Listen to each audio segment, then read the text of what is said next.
Hello and welcome once again to Crazy Comics and Stories. It's me, your charming and delightful old Uncle Rat Bastard.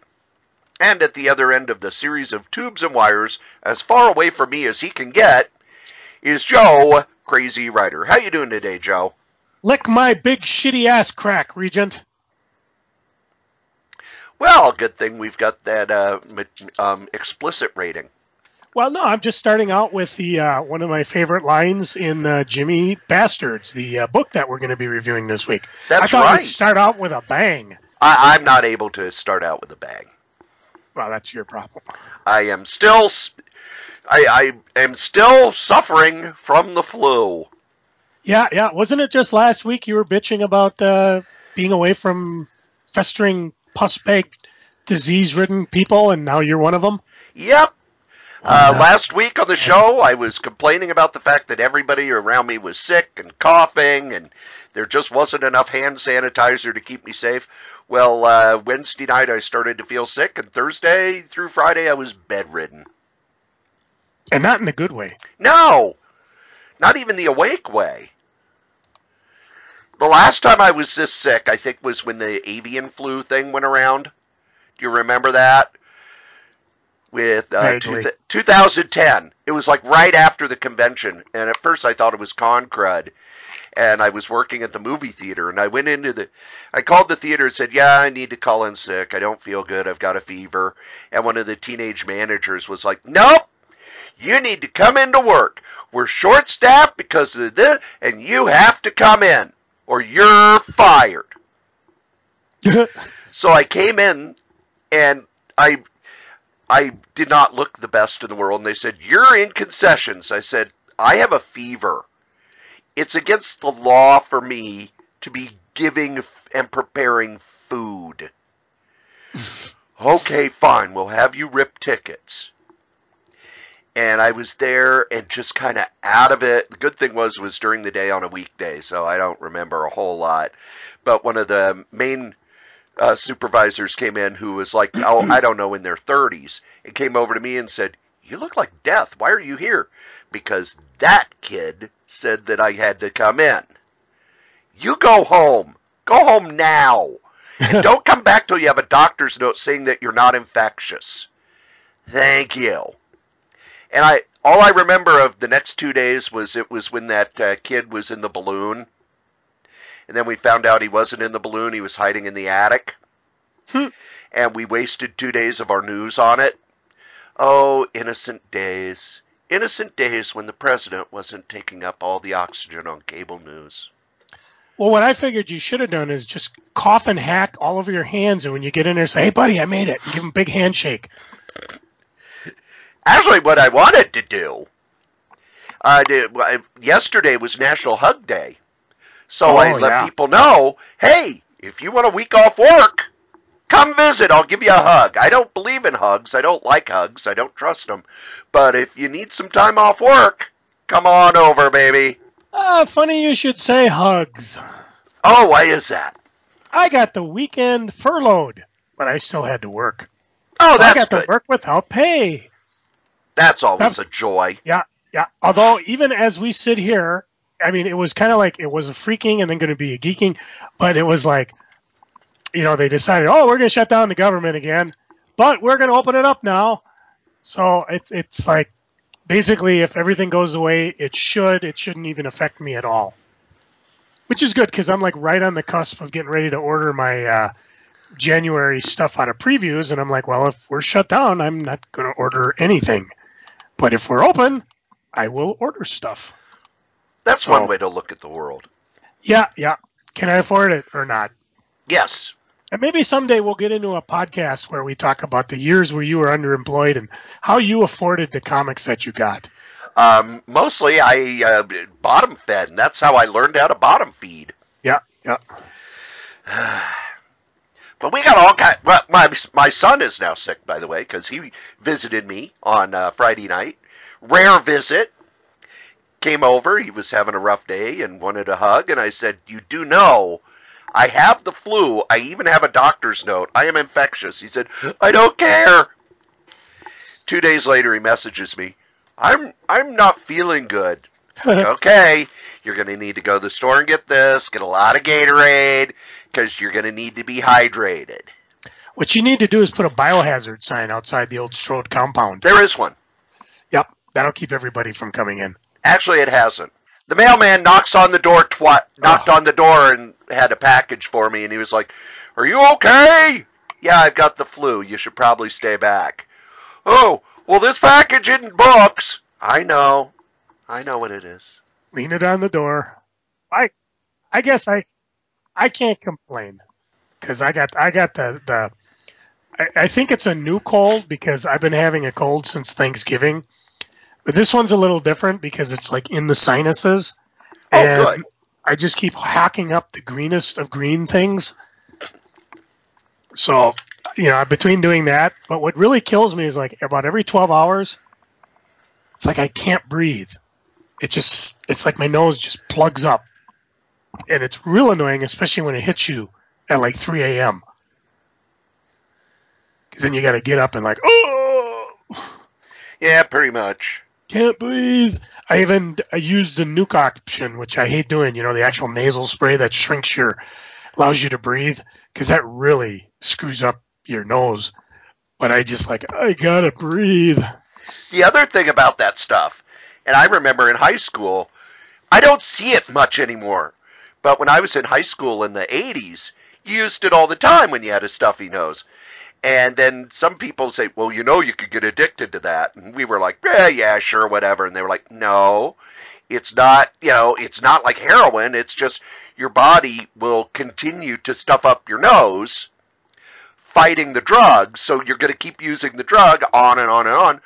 And I don't know if that's why they don't have it as much anymore or what. But I remember after I had a really bad cold in high school, for like a month, I'm using this stuff going, God, they're right. Without this stuff, I can't breathe. I'm able to breathe now. I sound terrible. My throat's scratchy. And it's one of those things where, after I got out of bed and was able to go to the doctor and they looked me over, the first thing they said was, most people who come in here with the flu are really dehydrated. You are not. What did you do? And I said, I had enough Gatorade by my bed. Every time I woke up, even if I didn't want to, I'd drink it. Because here you go, kids. Here's some medical advice. When you have the flu, when it starts, you're not going to want to eat or drink anything. You're going to be feverish and miserable. But your body is going to be pumping out liquid. You're going to be, sweating. You're going to be going to the bathroom. If you don't replenish that water, the fever gets worse. And in a lot of ways, that's what actually kills you if you have the flu. So keep that Gatorade or, whatever knockoff, because you're going to want to keep hydrated or your flu will get worse. One of the reasons I was able to recover within a couple of days, at least get out of bed, was that I kept hydrated. Because, as they told me at the urgent care, if I was dehydrated, they would have had to check me into the hospital. Yeah. So I got that going for me, which is nice. Well, and what's happening now is they've been running out of IV bags. Yes. Because they've been using them so much with all the tragedies going on, the hurricanes, the fires, things like that. And they're made in Puerto Rico. Yep. And they're trying to make them, so what they would do is you don't feel like doing it, but they're going to give you Gatorade to drink. Yep. Oh. But it could be worse. You could be trapped at Minneapolis Airport because even as Cory and I are bravely weathering the interwebs, it is snowing to the bejesus outside during, well, it's not quite a snowpocalypse, but it is effing everything up. I actually was out on the road for a while because I got me my four-wheel drive, and I put that baby on, and I had no problems because I had to get my eBay winnings to the post office to get them sent out properly. But I tell you, there's other people that, got an itty-bitty shitty little car and they can't get up the slightest incline. Probably means you got bald tires, Baldy. And they canceled school, so I told Holly, you probably just better just come home instead of, because you're just like, oh, I got a night free. Yeah, well, tonight's not the night to be driving about.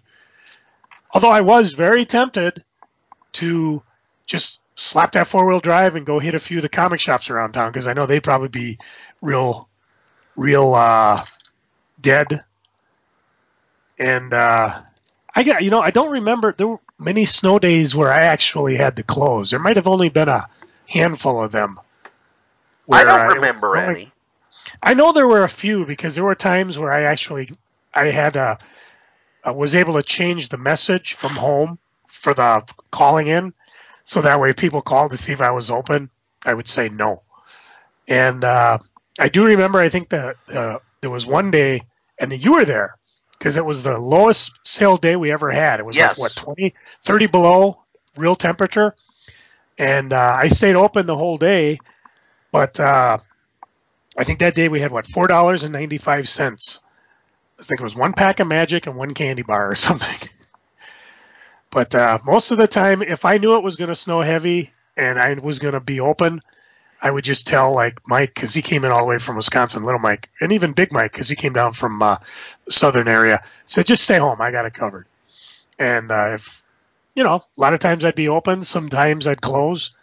I remember a few times during severe weather. I know there was one time we were in the shop when a tornado hit and the power went out, and I was about ready to close the shop, and I suddenly realized, hey, the Jack Kirby light's on. There was a light in the back of the shop that never turned off, and so we called it the ghost of Jack Kirby. And I flipped the power back on, and it's like, hey, we're up and running. So I reopened, although I was about 2 seconds away from just closing and leaving. So I'm safe inside my compound. Same here. And I thought to myself, and I said, normally we plan to do this in the evening, and I'm like, you know what? I wonder if Cory was dumb enough to go to work today. I was up well enough to go to work today. Yeah, but you're kind of dumb when it comes to that. I there thought is for sure you would figure out a way. Well, I'll get there and I'll be sick, but I got there. I made it to the gig, man. I got through the vomit and I got through the snow and I made it and I'm ready to go. Oh, man, you closed on me. I got to turn around and go home, man. I was only 10 minutes late. That's 30 minutes jazz time, man. Actually, when I called in sick, the message on the outgoing line was, if you can work from home, you are approved to. But no. The thing is, Saturday I felt better. So it's like, I've already got the weekend on the group home. I'll get a bunch of stuff done around the house. This is the idiot part of Cory's flu, so listen up. I'll get a bunch of stuff done around the house. So I've got stacks of comics and things in the living room that I haven't put away, and I started sorting. The one thing I hope for, because, the weather's so bad, is I was talking with my old partner, Pat. He's heading to Florida for his birthday. And, of course, everything's all gummed up at the airport today. I was just reading Southwest has canceled all their flights. And I don't know what everybody else is doing. So at least looking at FlightAware.com, it says 3 hours and growing for the delay. Well, back to my story. That was a boring story anyways. No.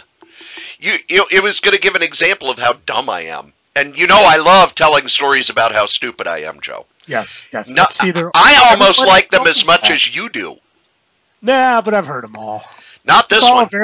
It's all a variation of, oh, woe is me to take a little downtime because if I do, I'm a lazy putz. Well, this was more, I started cleaning and sorting comics, and I picked up the comic box, and about halfway through the living room, I set it down and go, wow, I must have put way too much crap in this thing. I'm just so tired. I just can't carry it anymore. And then I sit down on the couch, and I'm breathing hard and everything. Then I go, oh, yeah, that's right. I have the flu. I shouldn't be doing this shit, should I? Derp. So I thought, well, I'll just watch. I get caught up on reading comics, and I started reading books. Doesn't happen when you have the flu.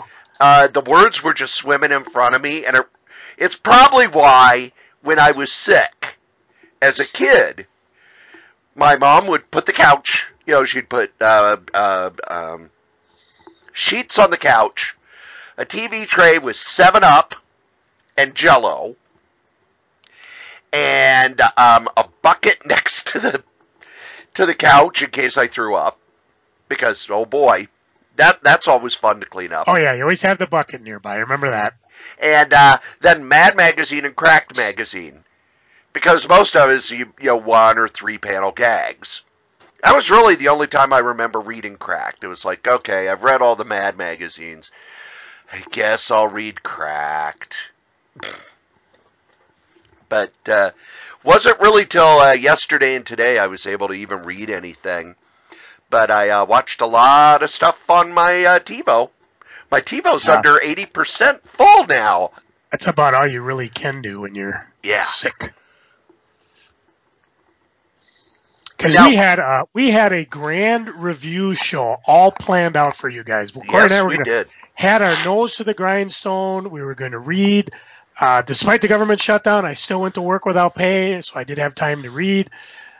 But we're going to do kind of a smaller version of that now. Yeah, because I only read 2 things. Well, now we spent half an hour explaining how sick we all are. Well, and guess what? I looked at a map, and this is like the worst outbreak of the flu in over 2 decades. And the funny thing is, I go to the urgent care, and I already knew I had the flu. I already knew what I needed to do. But when I called in sick for the group home, they were like, well, you need to get a doctor's note because you're scheduled for 30-some hours this weekend. You know what I would tell them? I'd have said, you know what? Being as this is the deadliest fucking flu season of the season, how about if I come and just infect every one of your residents so they all die in the next couple months and you got nobody to look after? Well, we'll get to that under freaking. Serious. I mean, when you're that sick, staying away from old people and young kids is like number one. But when I went into the doctor, I went to the urgent care because my doctor's all the way in Eden Prairie, and I knew there was no way in hell I was going to make that drive. Mm-hmm. I barely made the drive up to the Chaska Clinic, which is about 1.5 miles away. And, they were like, okay, do this, and I gave my symptoms of what I'd been doing, and they said, oh, yeah, you got the flu. And he took my temperature, it's like, oh, wow, you're over 100. And, they had me sit in a hospital in, the urgent care room, because they were so busy. I sat there for like, I don't know, an hour, hour and a half. And I bring my own magazines. So I was reading articles from Back Issue. And that was a serendipitous moment, because at the exact same time Cory was reading it, I was at work reading the exact same issue. Now, the other thing is, here's how smart I am, Joe. Here's how well prepared I am. I won't say smart. Here's how well prepared I am. Remember how last week I talked about how I had my hospital go bag? Mm-hmm. I had my go bag in the back seat. I had my laptop bag in the back seat. I was ready if they put me in the hospital, man. But didn't need that, but I did have to wait for a while for them to come in and look at me and poke me with a few things and look at my ears and nose. And hey, you got the flu. Well, the funny thing also was they looked at my throat and said, wow, how bad does your throat feel? It's kind of scratchy and everything. That's it, really? Because we could give you some heavy-duty painkillers for that. No, I don't need that. You're pretty tough, dude. Get that done. I stop, get more bananas, more Gatorade. Come home. I have not really even left the living room since. Last 2 nights it's been, I should go to sleep. Do I really want to go into my... I don't want to walk all the way down to my room. I'll just put on a DVD with some director's commentary and fall asleep to that. Mm-hmm. But I have read some stuff, but I do think it was... What the doctor said was, the problem is we don't have a pandemic plan, and all of these employers are demanding that people, bring in doctor notes. If they don't have a doctor's note, they have to come to work. That's what's going to kill us. Yeah, pretty much. They're pretty stupid that way. So, and what pisses me off most about that shit, because I got to go through that at my work, it's not... To me, you're taxing me because I got a $35 copay just to be told I'm sick when I could pretty much do that over the nurse line and tell them, yeah, I'm sick. Yeah. Well, they've got they've got these doctors things where you can consult via your home computer over with your webcam that are like $40 through my medical coverage. So I think more and more that stuff should be used. But hey, I wasn't going to drive all the way to Eden Prairie. Fuck. Yeah. I would have got halfway there and pulled over the side of the road and slept for about an hour and froze to death. See, that's what kind of like when I had that allergic reaction last month. I mean, I'm looking online and it's like, I don't know if I want to go into the emergency room because you get there and then they kind of ignore you. But I call the nurse line and they're like, oh, yeah, you better get in. We'll call ahead, let them know you're there. Because even when I walked into the greeting area, they're kind of like, yeah, I'm having a reaction to my medicines. And my nurse line said I need to come in. Okay. And they're real like disinterested. Yeah, okay, let me look it up. And whatever the nurse put on there, all of a sudden, when they read what the nurse put on, they like sprung into action. Let me get you a wheelchair. Oh, I can walk. I'm fine. No, we got to get you going. It's like about 10 seconds ago, I was just interrupting your Parcheesi game. I mean, so, what fun. Enough sickness. You people listening probably have your own sickness. How about if we tempt you with some reviews? Ooh. Now, there's one book that both of us read. We did. And I'll let you know it's called Jimmy's Bastards. But Volume 1. Yes. Jimmy Regent is Britain's #1 super spy, and he's got it all. Intrigue, adventure, a license to shoot whoever he likes, and beautiful women falling at his feet. He also has a new partner who isn't quite as impressed by Jimmy as all the other women appear to be. Now, there's a price to pay for Jimmy's multiple romantic conquests, the results of which are about to come calling in the worst possible way. You had me at Garth Ennis. He's, the creator and writer of Preacher and The Boys. He's doing this series at Aftershock Comics. It had to be at Aftershock Comics. There's nobody else that would publish it. I disagree with that, but let's for Aftershock Comics. I like that Garth Ennis will go to these new, smaller publishers and work with them. He's done it with Boom. He's done it with Dynamite. He's done it with Avatar. He's doing it with Aftershock. It's a really good way for him to get the freedom he wants, but also for these smaller publishers to sort of get on the map. But he also dragged artist Russ Baum along, and he's from Batman, Fables, Battlefields, and War Stories. And he does a lot of work for Disney. Volume 1, which means there'll probably be more, which is cool. Because this is basically, if you're a fan of Bond, Garth Ennis, or just a fun, well-done, ridiculous satire, you should check this out. I just stole that from It Ain't Cool News. So they gave us a copy for us to check out, and that's what I spent this snowy afternoon doing. And I got to say, they had me at the line I started the podcast with, lick my big shitty ass crack, Regent. And, again, this is Garth Ennis. If that shocks you, you probably should not be reading this book. But, Joe, tell him about the character who said that line. I couldn't even tell you. Was it the brain dude or the... Yes, it was a monkey with a human brain in a glass ball stuck on his head, firing machine guns. Yeah. This is the most wacko spy thing you've seen, and there have been a bajillion James Bond parodies. There were James Bond parodies already in the early 60s, but Ennis takes it and twists it, and it makes it a different sort of parody in that he goes for the absurdity of comic book villains versus James Bond. He doesn't mock Bond himself. He mocks the whole world around him. And the title of the book tells you who the bad guys are. Yeah. But there's a big twist at the end of the first chapter. And I liked it the same way I liked Preacher, in that you've got a serious plot with all of these absurd, over-the-top things going on around it, rather than the plot being silly and such. It's very much a comic book spy story, except cranked up to 11. And Preacher was just a Western with a bunch of comic book stuff cranked up to 11. The art was amazing. It reminded me so much of Derek Robertson stuff on The Boys.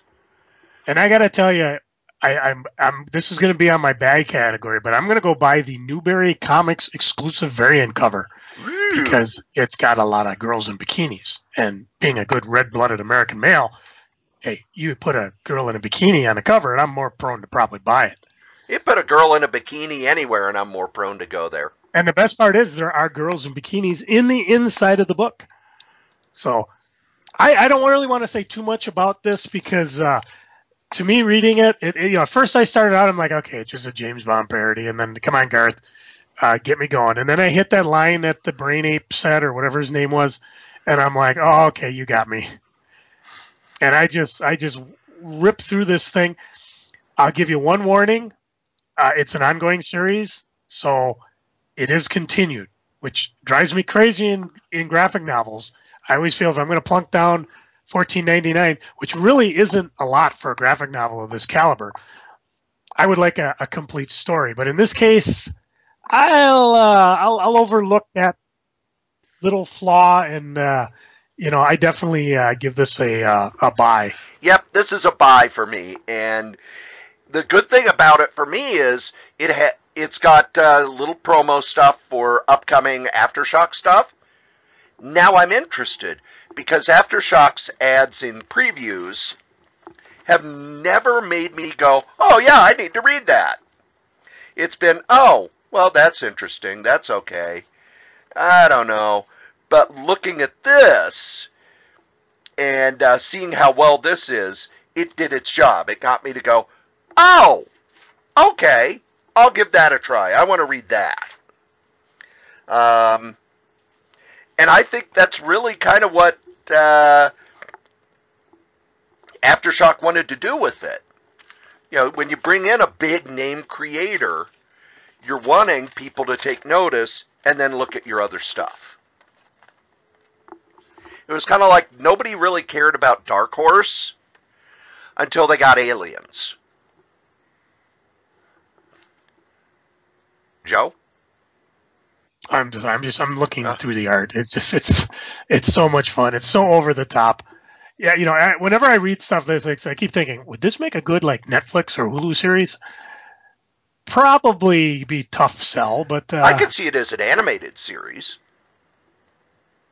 Possibly, but it's just a wonder to behold. The highest praise I can ever give a writer is I would read the phone book if this guy wrote it, and Garth Ennis is definitely that. And anytime, this was one of those that was on the radar. It's just because I'm more prone to do a graphic novel than individual issues. I kind of waited, and I'm glad I did because I think it reads more fun as a graphic novel. Although if you're doing individuals, I could see it could be a lot of fun.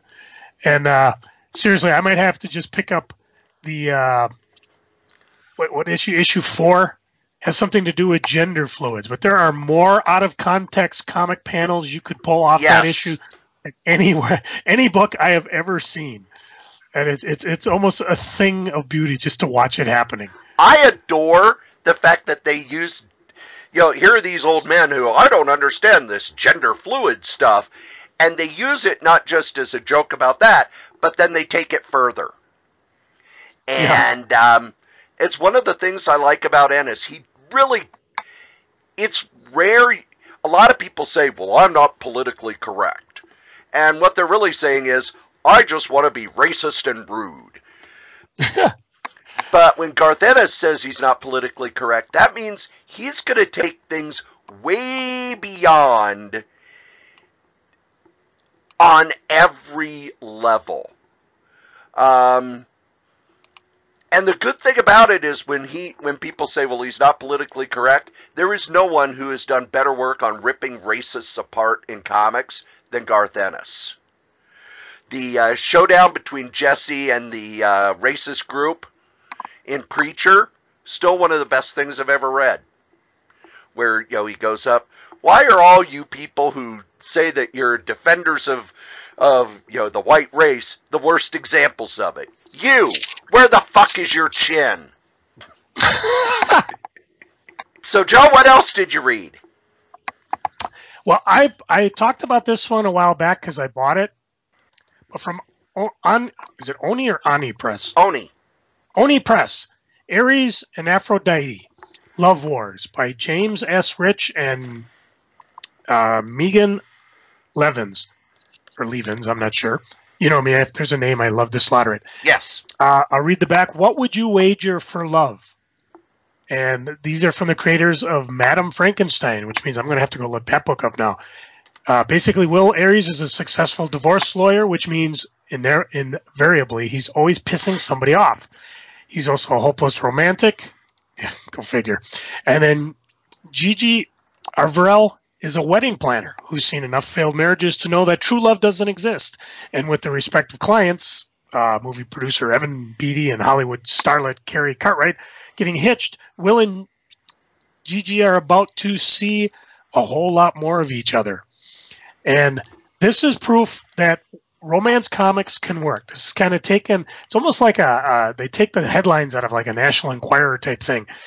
And the wedding is the background to what's going on in the front with the two main characters, Ares or Will and Gigi. Just a delightful read, a lot of fun. Just proof to me that you are able to get romance comics done in a decent way if you can kind of make a modern twist out of it. Another book I could easily see option for a movie. Matter of fact, I'd be surprised if it hasn't been yet. But it's one that I definitely recommend. I think this came out. Let's take a look at the information. It came out in 2015, so it should be available now. Ares and Aphrodite Love Wars. What'd you get? What was your first one that you were able to slog through? I actually got caught up on the series Star Trek Boldly Go. Ooh. This is a series from IDW that's set in the Kelvin universe, which is the 3 movies that have come out. And now we don't know if there's going to be any more of them. They haven't put out any books. But the comics are basically taking the story past Star Trek Beyond, where this is what's happening as they are rebuilding the Enterprise. Kirk has been given another ship. Spock and Uhura have gone to the new planet Vulcan to study.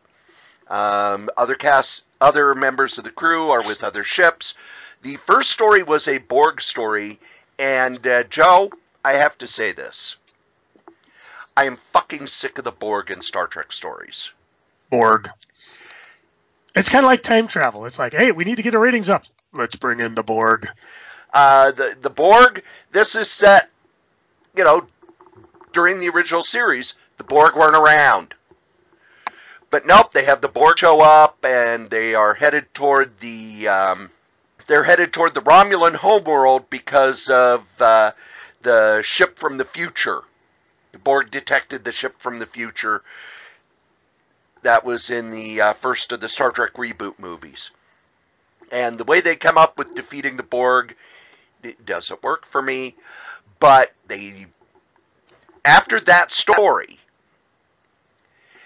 they did a very good job of working with, okay, we're going to do a special issue on this character. We're going to do a special issue on this character. Fleshing out some of the minor characters from the movie. Setting things in place for what's going on.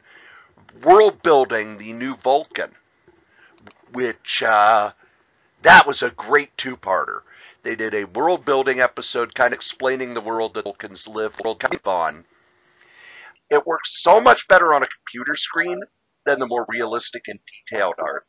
One of the things I always loved about Gordon Purcell's Star Trek art is the characters looked like the actors, but it was done in a cartoony way rather than an over-rendered way. It was very much just only the lines that were needed. And the artist on Boldly Go does only the lines that are needed. You get the essence of the character, they resemble the actor, but it's not a lot of cross-hatching and noodling and stuff. because these Star Trek books, they sell okay in the comic book shop market. I imagine they sell much better on tablets, through iTunes, through Comixology, through Amazon, through Barnes and Noble, so that the art connects better with a non-comic book audience. It's simpler. It doesn't flash to it. It's simply whereas a comic that's aimed more at comic book readers, we want more of that detail. We want that George Perez, Neil Adams type stuff. But if you're reading George Perez on a tablet, forget it. I have tried reading George Perez on a tablet, and the art is too intricate and detailed. You have to really blow up those panels huge to go, oh, okay, there's all the detail. And see, that's a trend I don't know if I like as much. Again, I like the George Perez type art, and sometimes I look at the art when I pick up the comic, and I like, no. And in case of Star Trek, there's a few that I don't mind, but if that's it, that's another trend that I don't think I'm going to appreciate. I don't appreciate write your story for 6 issues so we can do a graphic novel. And if they're going to, okay, you got to dummy down the art in order so that we can make it look good on a tablet. So, again, just me. I'd be interested to see how these things do sell in the book market, because I'm not sure anything Star Trek is selling in the book market right now. But I don't know where we could find that detail. Yeah, it's hard to tell. But for me, because I was reading this on my tablet, it worked a lot better. I didn't have to go panel by panel, where, when you buy a comic digitally, you can either read it per page or panel by panel. And I hate reading panel by panel. I want that page flow.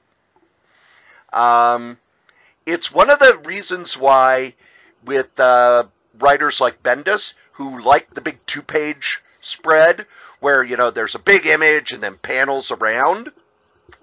That's the worst thing in the world to read on a tablet, because basically you've just shrunk your page by 50%. And it's, I can't read the dialogue balloons. You have to go to the guided flow, and then it's like, okay, here's this word balloon. Now I have to move the panel to see who's talking. The 2-page spread looks really good in print, but when you're doing it digitally, you got to remember, you're basically taking your page and shrinking it. It doesn't necessarily even work in a graphic novel format, because how many times the word balloons place so deep into the crack of the book, Yep. You'd almost have to split it in two and able to read it. Yep. So, and that happened even in the Jimmy's Bastards, because there were some times where the panel flowed. It was supposed to be a 2-page, flowing panel, and you have it in comic book form, it works fine. But trying to do it on the computer, you're like, some of this ain't making sense. Yep. So that was the next book I read. I would give it a borrow, unless you're a huge fan of the Kelvin universe, then buy the trade paperbacks. Joe? See, I guess I can't say that for the last book, because I actually did buy it. But if you're a romance comic person, this is the one of them you want to look for. The next book I read is a graphic novel. It came out of G13. It's called Alone. And again, this is a French name, so I'm probably going to butcher it. Christophe Chaboute, Chaboute.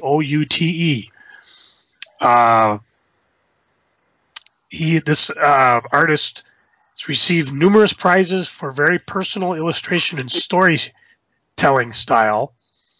And Alone is a wholly original work of his own, originally published in France, and then again published by G13, which is part of Simon & Schuster publishing thing.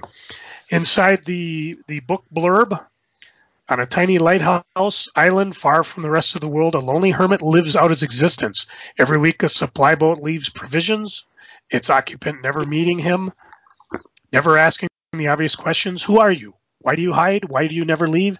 What is it like to be so alone? And as you're reading this, you kind of get a feeling of the aloneness. The art's black and white, very simplistic, but it feeds into just how alone this hermit is, and things are revealed slowly.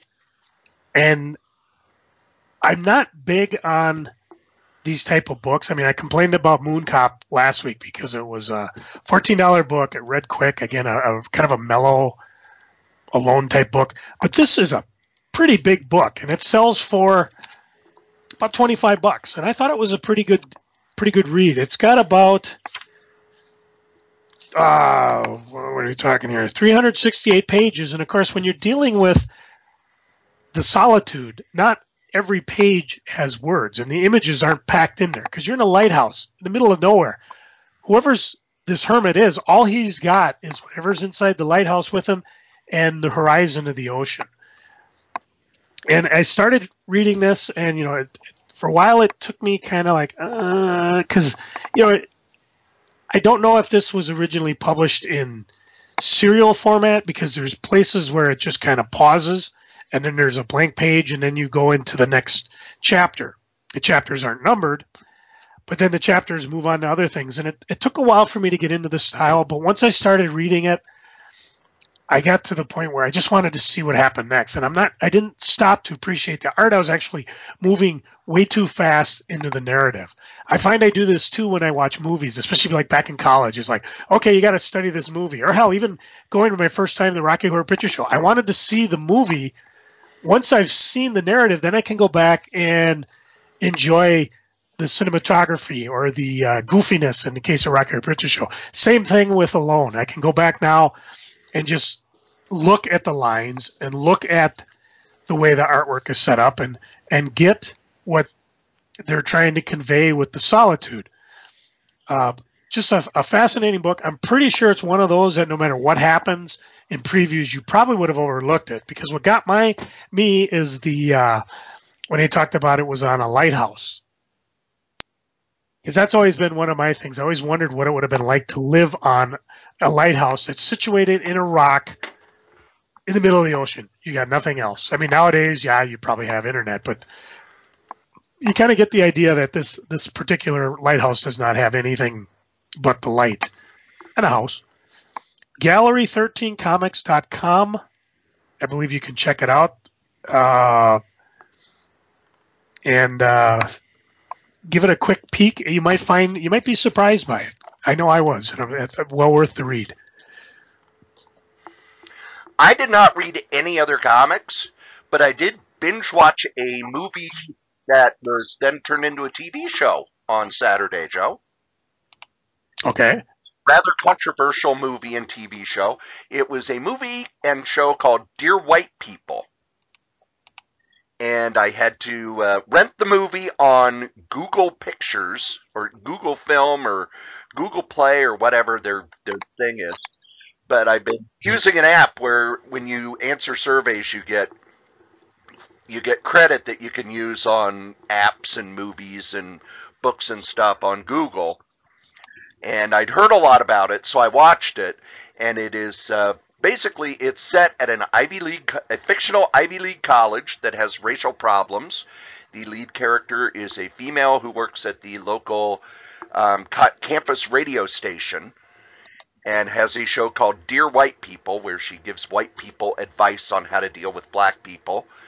And it builds toward a racist party that one of the fraternities throws.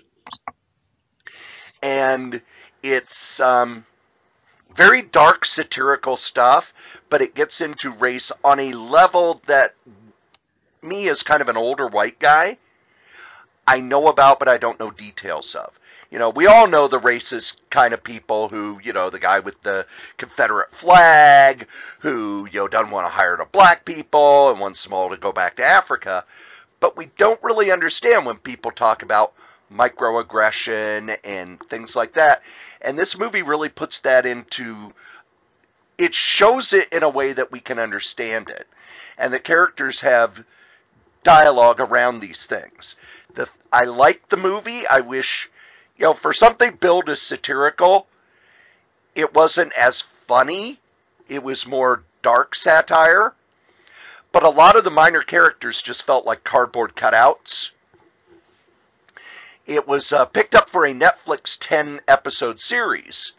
And each episode of the series, it's kind of a sequel building up to another series of events. But each episode is taken from the point of view of one of the other characters. So a lot of the kind of background stereotypical characters is used and fleshed out more. It is not a comfortable series. It's not a happy series. But I do think it's a very well-made series. Has nothing to do with comic books. So I enjoyed it. I would give it a buy because, well, I did rent it. And if you got it on Netflix, you can binge watch it in about 5 hours, because I did. I don't really like binge watching. I prefer to watch an episode and then let it linger. But on this, it was like, well, I want to know what's next. I want to know how that kicks in. And it does another thing that I think only serialized fiction can do.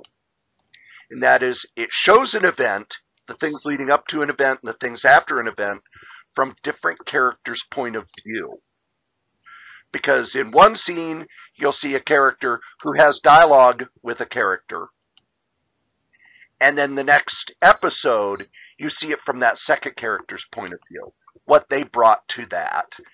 And I first saw that used in a series with the Arrested Development season that they did on Netflix. Joe, did you watch that?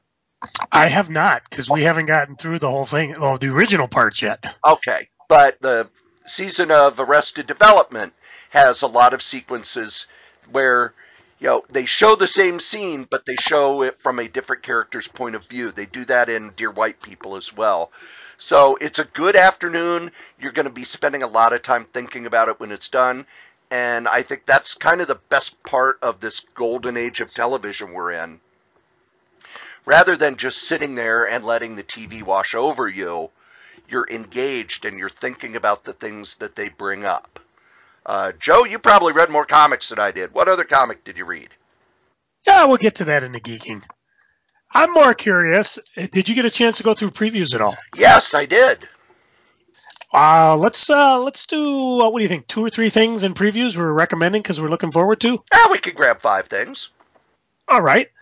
And of course, hang on a second. I left my previews on the other side of the writer office. The writer compound. You have a compound now? Actually, most of the stuff I'm geeking on are probably things that people have heard about and we've talked about. Cory, do you remember one of the series that I have never, ever read that I keep saying I got to get around to? Night Nurse? No, actually, I owned those at one time. Yeah, but have you read it? Yeah. Okay. Then no, I don't know. Well, fortunately, Dark Horse is starting out with an omnibus of Hellboy. Yes. Starting with Volume 1, which is great for me because now I don't have to try to figure out what order to read these in. And the omnibus that Dark Horse do are not the foundation stones that Marvel and DC like to put out, but it's a smaller, more affordable softcover. And it will have everything. I believe they're in full color. I've looked at like the Aliens ones. Yep, they're in full color. So definitely from Dark Horse, I want to pick that one up and trying to find it here. It is on, because I have it marked as well, it is on page 61. The thing is, they're putting the stories in chronological order. They were not printed in chronological order. He would do a story and then another story, and then he'd go, oh, wait, I could do this story before this, or I could do this story in between these. So now that he is done with Hellboy, he is putting them in order. So yeah, I'm looking forward to that. And that one's definitely on my buy. Sticking to Dark Horse, by the way, for those of you who are listening to this, and you're probably going, wow, Cory doesn't sound too terrible for being sick. I can probably put together a half hour of me coughing out of the outtakes. Yeah, he's going to go and probably edit a lot of that out. I will try. It's the ones where we're not over-talking each other. No, I could get rid of that too. Good. Evan Dorkin has 2 new books out that are kind of reprints, but they're in trade paperback for the first time. First is Milk and Cheese, Dairy Products Gone Bad. It is the complete collection of every milk and cheese strip and story that's ever been done. I have it in hardcover. I love milk and cheese. It's it's the same joke over and over, and it doesn't matter because it's a good joke. Milk and cheese are two characters who get outraged by something and then go beat people up. And it's full of jokes. When you get the trade paperback, you're not going to read it all at once. You're going to read a few, and then you're going to put it down, and then a few days later you'll read another one, because it is the same joke over and over again. But it's a great joke. And Milk and Cheese, one of the great comic strips of the 80s and 90s. The other one is right on the next page, Joe. I know, I saw that, because I got Milk and Cheese on my list as well. Beasts of Burden, Animal Rights. This is a serious book by Evan Dorkin as writer, Jill Thompson as artist. And it is a story about animals.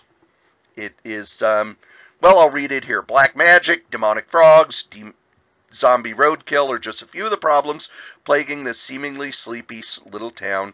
Beneath the quiet streets, a rat cabal plots vengeance, while in the local cemetery, the dead leave their graves. It's up to a determined crew of dogs and one cat to keep their community safe. Lives will be lost and bonds will be forged as the beasts of Burden Hill battle against unknown evil rooted within their town. Most people, when they think Evan Dorkin, they just think his really goofy humor. But this was kind of the first serious thing that I've read from him, and it was phenomenal. I wish Dorkin would do more stuff in comics, but, you know, let's face it, yeah, Nickelodeon probably pays better. But this book is highly, highly, highly recommended, and Jill Thompson's art is off the chain good. I have this in hardcover, so I don't need it in trade paperback, but if you don't have these, you need to pick them up. They're that good. Joe? Well, for me next, I bounce over to DC, and I'm looking at the Absolute Authority Volume 2 New Edition hardcover, because behind me I have Volume 1, which I've yet to open. And if I'm going to have Volume 1, I might as well have Volume 2, because these, I believe, finish out the original run of Authority. And, of course, this was some of the original Wildstorm stuff. And I believe this gets into the Frank Miller stuff. Not Frank Miller, Mark Miller, I'm sorry. Yes. So a little expensive, $75. But if you've never read Authority, it's the same thing like we were talking about with the other books we've been talking about. This is one of those you might want to give it a try. And if you know Mark Miller, he puts his characters through hell before they finally overcome the difficulties. Or do they overcome? The other thing about the Authority is it was really the first of what they called the big screen comics. It and JLA were like, okay, if these are the greatest superheroes ever, they need to be having big adventures, big stories, things where major stuff goes on. And it really opened up the scope of what could be done with the superhero comic to where Mark Miller's next work after this was the Ultimates over at Marvel, where he got to do that sort of storytelling with Marvel characters.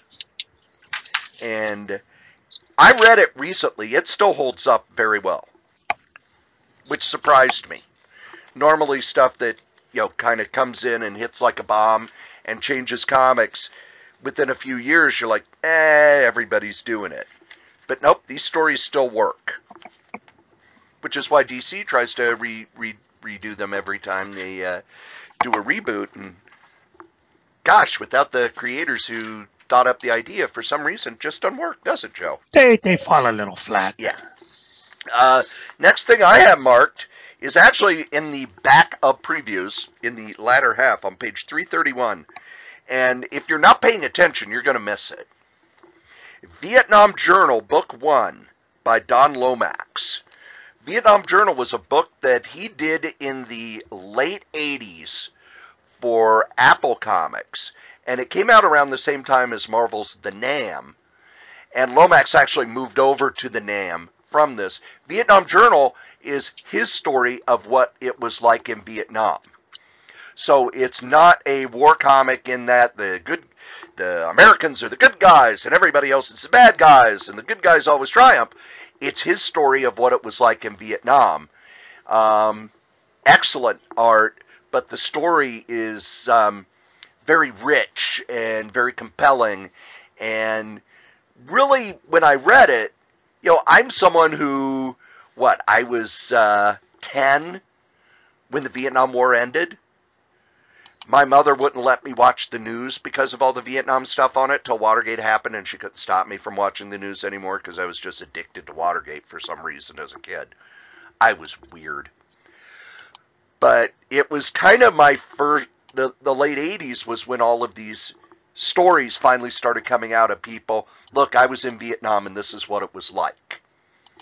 And I'm not going to say it's entertaining, but I will say it's very important and one of the greater comics from the 80s I've read.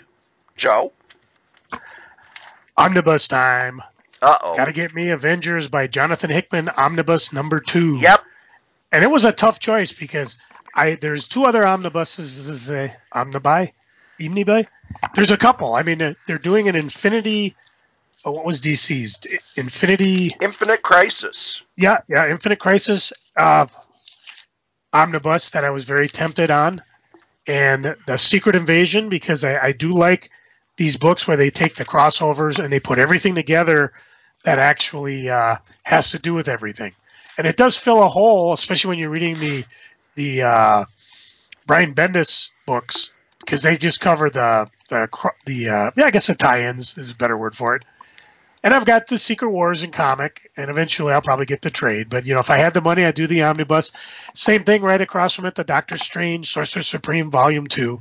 I have these in comic form. It'd be nice just to get them in an omnibus and just, try to catch up with Cory. The Omnibus Wars reigns supreme. But I'm just going to stick with the Hickman one because at the Great Purge I did last fall, I got rid of all the Hickman comics because I knew the omnibus were coming, and that'll be the way I'll hang on to them. And I believe this is the rest of the run, and it leads up to then Secret Wars. It is everything up to Secret Wars, I believe. Yeah, because Secret Wars was the grand finale. So, which means we're going to get a Secret Wars omnibus. Yep, so I got to start saving my pennies for that. If you turn the page from that in the little Marvel previews on page 75, Joe, take a look at that. Ooh. That's right. We have finally got to the Jack Kirby Returns in the Marvel Masterwork collection of Captain America. This is Captain America 93 through 200, annual number 3, and also the Captain America's Bicentennial Battles, which was an 80-page all-original treasury where Kirby was inked by all sorts of people, including some pages by Barry Windsor Smith, which are the best Kirby pages of his final Marvel run. Why they didn't just have Barry Windsor Smith ink him all the time, I have no idea, but god damn, Barry Windsor Smith knew Kirby's art and knew how to highlight it and make it beautiful without making it feel chunky. He brought a light sort of ink style to it. I could talk about those pages for an entire episode. Oh wait, I almost did.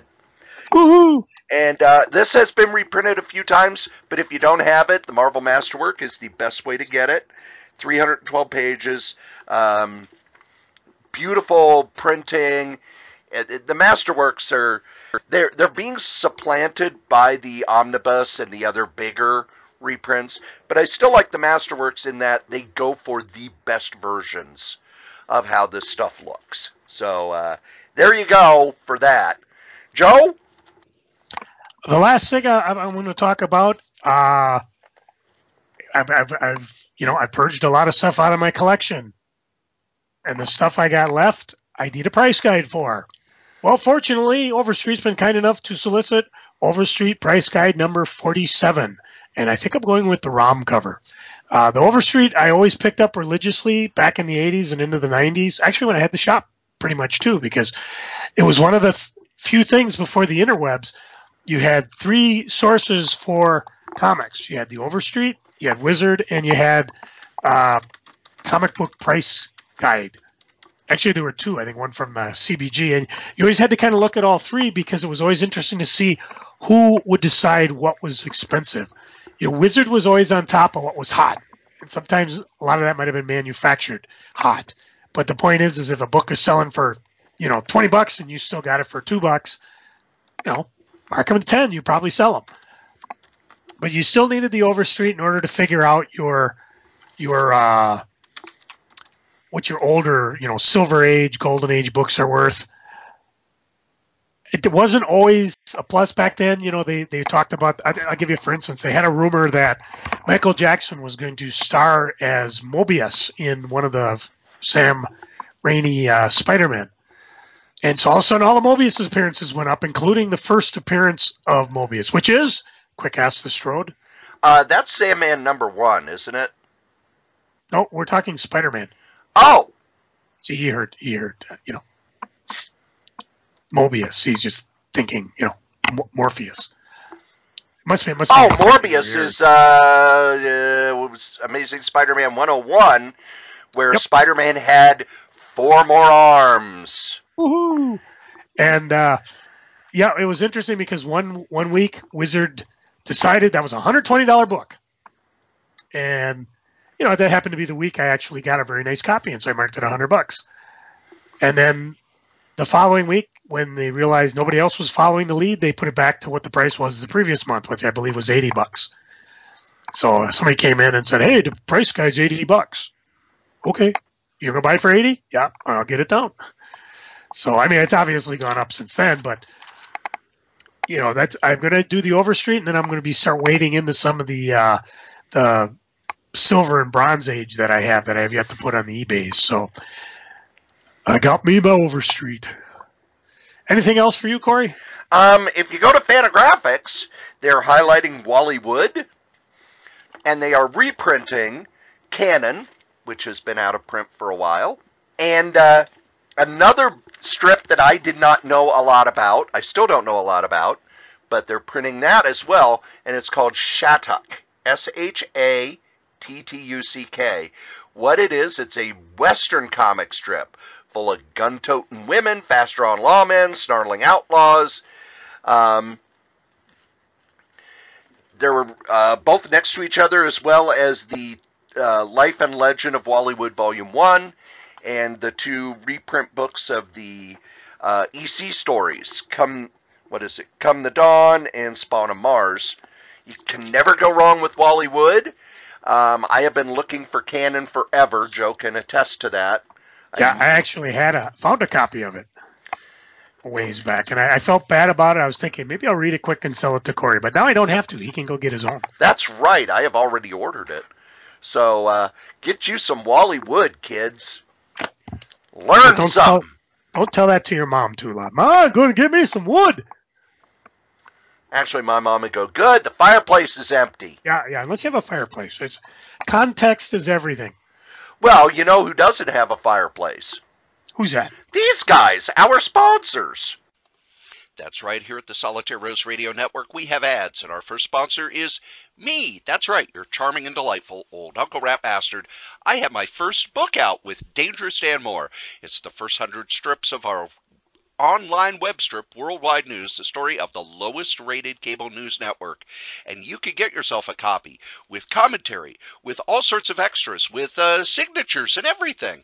Just email Dan over at lordshadowflame@gmail.com. Our top sponsor, who's been with us since day one, is DreamHost. DreamHost.com. You need yourself a website, and DreamHost.com is the #1 web host in the whole known universe. Just head over to DreamHost.com, put in the code KRAYZ, KRAYZ, get $20 off your first year. How can you beat that? Our other sponsor is Graze, GRAZE.com. Healthy snacks for a healthy lifestyle. Just head over to Graze, put in the code CORYS3R5P. Your first and fifth box are free. You can get them weekly. You can get them bi-weekly. You can get them monthly. You just order a whole bunch of them. It's great stuff to keep you away from the vending machine at work. Now, if you would like to leave a comment for any of the podcasts that we do, we'd love those. Go ahead and email us at solitairerosenetwork@gmail.com, or you can call 952-856-0519. Operators are standing by. Okay, it's just a place that will record your calls, but we'll play them on the air. We'll answer your questions. We love getting feedback. Tell us what you think. Ask a question. Suggest a topic. Be a guest. Send us your stuff. SolitaireRoseNetwork@gmail.com. If you would like to advertise on any of the Solitaire Rose radio shows, you can. Just email us at SolitaireRoseNetwork@gmail.com. Subject advertising. Thanks. Ooh, what fun. And normally I would go on about the podcast coming out from the Solitaire Rose Network, but I didn't get anything done for the past 5 days. I don't know what's going on. Did you hear him feel guilty about that? The motherfucker was sick, and he still feels guilty about not putting out a podcast. That's dedication. Joe, what's going on the eBays? Well, fortunately, with the government opening up, I'm not going to crash sale everything like I had planned to. Although, you as dear listeners always have the opportunity to give me a call and make an offer on anything you see. For example, I just recently sold Transformers Generation Number 1, the chromium variant cover from Dreamwave. This is the first time Transformers was published after Marvel finished their run. I would love to get the full story behind Dreamwave, man. Yeah. Because their crashing and burning was fast. Yeah, it was. And, of course, Transformers now through IDW and all that fun stuff. Another book I sold was the second print variant cover of She-Hulk number 8. This was the Marvel Civil War tie-in from 2006. Interesting series because it was written by Dan Slott, and then he quit and Peter David wrote it, and then he quit and Dan Slott finished it. And then Peter David, whatever. A good fun run if you can pick it up. The reason why number 8 went so crazy was, first of all, it was a Civil War crossover, but then John Jameson proposed to Jennifer Walters, and I don't believe they did get married, but no. She didn't want to marry a man-wolf. So fast. Yeah, especially now with that giant-sized man thing. Marvel, just giving it to us. But they did do a second print variant cover, and, of course, on it is a threat. Okay, now's your second chance. If you don't buy my book this time, I'm going to come to your house and rip up all your Civil War variants. She's so mean. Cory, do you remember Meridian? Yes, that was through CrossGen. Yep. I sold a couple volumes of that. Meridian on the faraway world of Demetria. As the only child of the minister of the floating island of Meridian, her days were spent in preparation for the time when she would lead the city-state of shipbuilders someday. But not today, because something extraordinary will happen. And I believe there's 4 volumes in this set, and we haven't seen hide nor hair of it since Marvel bought them and Disney bought Marvel. But the property's there, Disney. Hey, if you're listening to us on Conan, listen to us on this. Let's see. I sold. Oh, okay. Let's a quick ask to Strode. Cory, what's significant about showcase number 22? Wasn't that the first Lois Lane? Nope. 22. Oh, I guess the dime goes back into the jar. Yes, it does. Which one was 22? First Silver Age Green Lantern. Oh, okay. Yeah, and that's an expensive book. But if you go back, you can find the Millennium Edition that was reprinted in 2000 and get a copy of that. Not from me though. I sold my copy. The big thing I ended up selling. There was a little series called Babylon 5 that came out a number of years ago, and through I forget who's publishing. I think it's Babylon5.com or something. They did a book called Babylon 5 at 20 Slipcase Edition. This was like a 12 by 12 book, hardcover with slipcase, museum quality paper, just kind of a celebration of the book. I ordered it. I had it. It'd been sitting on my bookshelf, and then suddenly somebody told me, "Holy cow, that son of a bitch is worth $500." Well, I didn't sell it for $500, but I sold it for quite a bit. And if you'd have been there, you probably could have got it for less, because, as I say, if someone from the show buys something or makes an offer, I'll probably accept it. I may give you free shipping. I may pick up something that's sitting next to me. Like here, I've got a copy of American Flag, Southern Comfort graphic novel, or maybe one of these oversized placard cards that Marvel and DC gave us in the 90s. You know, just something fun, something free. Until Cory's better, I'm not giving out the keys anymore. But once he is, we'll do that again. So check me out on eBay. Never mind Sniffles. eBay, KRAYZ. Follow the link that Cory dropped in the commercial, or just look me up on the interwebs. You'll find me. Well, after Joe's done the eBays, we get to Cory's favorite part. How much NyQuil can Cory drink and still stay awake? Woohoo! No. It's freaking and geeking. Joe, what are you freaking on? Oh, let's see. Where'd my freaking go? All right. Well, the original freaking was that the government was shut down, and that what that means is I don't get paid, but I still have to go to work, as opposed to people who are furloughed who stay home, and eventually what's happened in the past, the government will pay you. I don't know what's going to happen this time around. I mean, it's kind of weird. And they only voted for a 3-week fix, so who knows? In 3 weeks, I may be having this geeking again or freaking again. But it was fast. It shut down Friday, apparently open again. At least the Senate voted for it as we're recording this. So we'll wait to be seen. The cold from hell is attacking me. My nose is plugged up, so I'm trying not to be the mouth breather, but sorry, folks. And, of course, the Vikings. Cory, go on. I'm too verklempt. What are you freaking on this week? Well, I'm sick as a dog. I don't understand that phrase because I don't understand why dogs are considered the sickest of animals.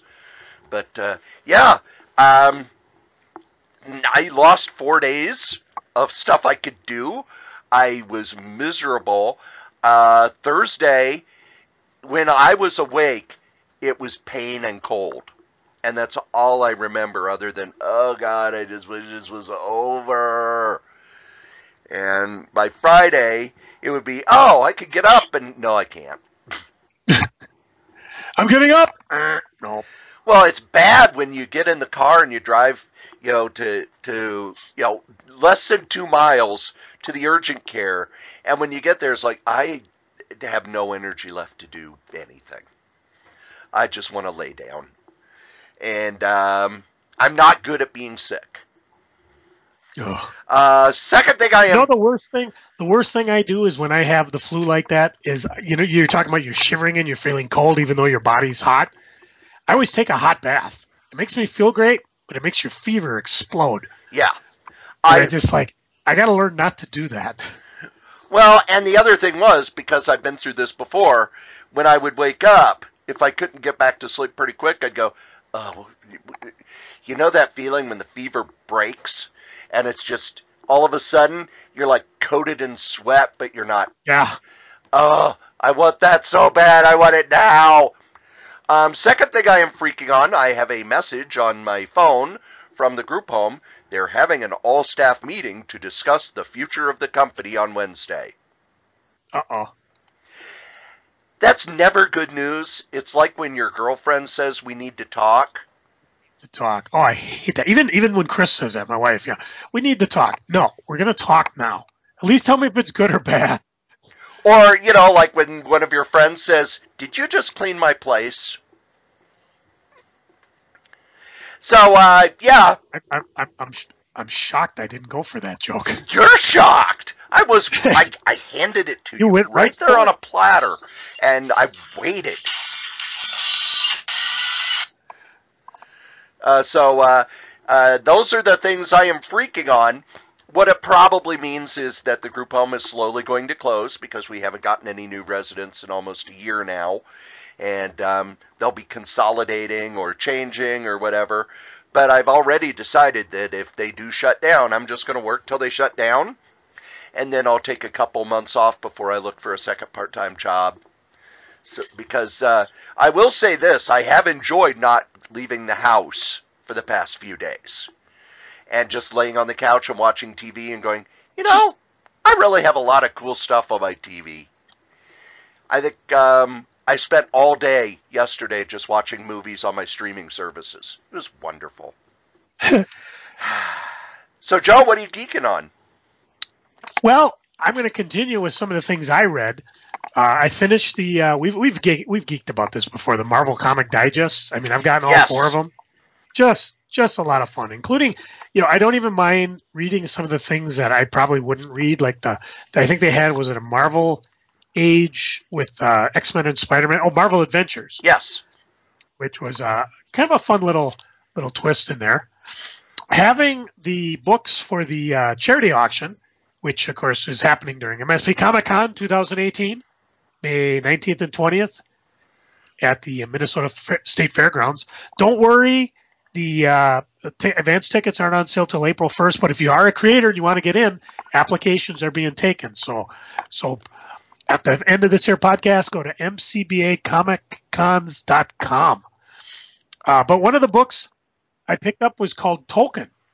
And this is out of the Minx line, which I believe was a short-lived DC imprint where they were trying to make more young girl or young reader-friendly comics. And this one deals with a 15-year-old girl, Shira Spector, lives with her father in a funky apartment building on Miami South Beach, and how she, she just doesn't belong. Her best friend's a bawdy, brassy 80-year-old, and Shira herself has never been kissed properly. It would have helped to have a mother to turn to advice, but she and her dad have been doing it all right on their own since she was 3. And then her father falls in love with his secretary, and suddenly Shira isn't his special girl anymore. This is a type of book I would probably never, and I mean ever, read on my own.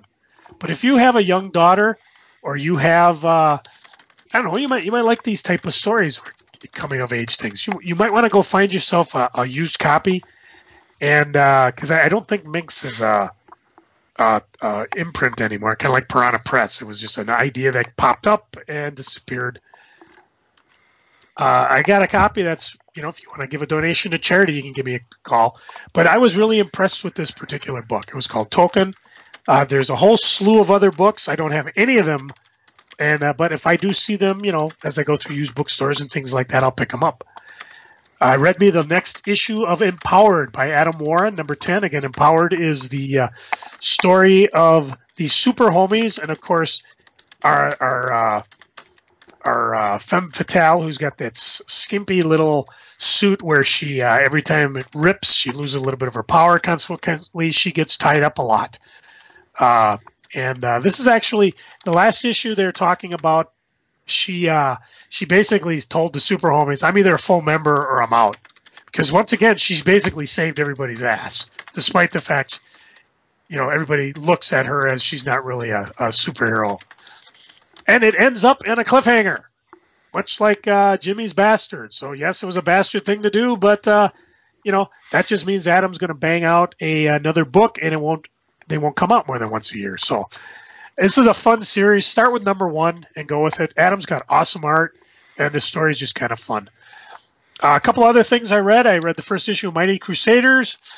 Art's okay, a little cartoony, probably because, like we talked about earlier, it works better on the line that way. Archie pretty much puts all their stuff online, so that's kind of cool. I like that it ties in. I like that it ties in with the other Mighty Crusaders, so that stuff did happen. This is kind of like the Mighty Crusaders Next Generation. Old characters turn up, younger ones do. I'm going to ride it out for a few issues, or at least the first story arc, to see how it goes. Right now, it's kind of I picked up a copy of Moonstruck from Image, Grace Ellis Shea Beagle, and this is an interesting book. It's the world of Moonstruck, where mythical creatures and humans live peacefully side by side, where every romance is magical, some more than others, where monsters drink fancy cat-themed coffee drinks, where werewolves? Where werewolves? Not here. Certainly nowhere near our protagonist, Julie. No, sir, no werewolves here. Yeah, right, there's werewolves there. But anyways, interesting book. Not really my cup of tea. It was good to at least try it. Might be better as a graphic novel, but it's one of those when you're looking through the shelves, take a look at it. If the art appeals to you or like that kind of mythical stuff and you're just trying to figure things out, might be something for you. The last thing comic-wise I'll relate to is, again, Knights of the Dinner Table. But I'm going to make this one easy on you because rather than listen to me and Cory go on and on about how much we love this book, you have a chance to try it for free on our Facebook page, Crazy Comics and Stories Podcast. Jolly Blackburn, the writer and one of the co-publishers of the book, has put up a free Knights of the Dinner trade paperback book for you to look at. So go check out the link, download it for free, give it a read, and see if you like it. Again, the stories work on different levels. There's not only the personal level, but the gameplay mechanism, and then, of course, the story and the gameplay. And it's just a lot of fun. And, again, it's free, just like this here podcast. And wait, we're Cory, free? Well, so far. No wonder I haven't No paid web any walls money for on us. No Patreon for us. Now, the question I have here, what was the name of that movie you highly recommended? Dear White People. I was going to rave on and on about how I was real excited about watching reruns of Hogan's Heroes, but I think I'm going to skip that. But I am. Once this podcast is done, I'm going to turn off and go watch the news and watch my old employee, Jess Heitland, is podcast, or he's not podcasting, but Facebook casting live because he's stuck in traffic. Oh, that's exciting. Yep. Aren't you glad you were sick today, Cory? Because you wouldn't have to be in traffic. Actually, I could have worked from home. Yeah, but you can't even see straight, so you're off the hook. Well, and also, you don't want me looking up serious information right now. I do have to laugh. I can't concentrate long enough to do that. I'm pretty sure you and my friend south of me have at least 8 inches already because I only had about 3-4 inches out when I shoveled the first time, but snow's still coming down. Yep. And Viking fans, go ahead, be happy. At least your stadium made it to the Super Bowl. Cory, what you geeking on? I'm getting better. Getting better all the time. I was able to go to the doctor and not worry about how much it would cost. I work in benefits. I work in healthcare on the insurance end. I am studying it. I'm going into detail on it. One of the things that will frighten you if you ever get into that field, especially on the level that I'm studying at. I'm studying at a master's level for HR benefits. And you would not even want to know how precarious our healthcare insurance system is. You don't want to know. A pandemic wouldn't just be bad for that. A pandemic would probably destroy our insurance system. So, fortunately, I already know that. The good thing about it is I do have medical coverage. I am at jobs where I have put enough money aside that this was the thing that kind of made me a little sad when I told the doctor I needed a note so that I wouldn't have to work over the weekend. She looked at me and said, "Do you need to work this weekend?" And there have been times in my past where I have had to. I know people who will go to work because they have to. They don't have sick days. If they don't go to work, they don't get paid. Or if they lose that 2-3 days of pay, they're not going to make rent. I am at a point where I don't have to worry about that. Yeah, I've been off for 5 days. It doesn't affect my situation all that much. And it's taken me quite a while to get there. And there have been a lot of people who've given me a lot of crap for the things I've had to do to get there. But I got there. Well, it's not that we give you crap to getting there. It's just you never figured out when the where is. It took you a while to figure that.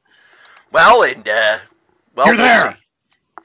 The next thing is that even though I am sick, my son dropped by on Friday night because he was having a rough day at work. And that's the difference between a father and a dad. Yeah. A father, just your biological parent unit, whereas a dad is someone you can go and talk to when things are bad. Well, and also I've always said that home is where you can go when there's no place else to go. Yeah. Yeah, we told that to my daughters. He had a bad day at work, left work, and came here. And the funny thing is, he is not a hugger by any shape of the imagination. So he shows up knocks on the door and goes, "I need a hug." And I go, "I am really infectious." He went, "I don't care," and grabbed me. And we talked, we did stuff after he got calmed down. And 2 days later, he's like, "Yeah, I think I have the flu." Well, stop and get Gatorade, stop and get bananas, stop and get applesauce. You're going to need those things so that, you've still got nutrients in your system and you don't get dehydrated. But it was nice. It was one of those things where it was nice because he knew he could depend on me. We all say that we love people unconditionally. We all say it. But do we put our lives where our words are? And the only way you can really tell if you've done that is if people take you up on it. If people, when they're in crisis, know who they can turn to. Because when you're in a crisis, you kind of know who's got your back and who doesn't. And the worst thing in the world is if you're in crisis and you turn to someone who you thought had your back and they didn't. So I was very happy that I was able to help him and that he turned to me for help. Comic-wise, Don McGregor has a new Black Panther story coming out, Joe. Ooh! He just got done with all the proofreading and everything, and now it's being sent to the printers.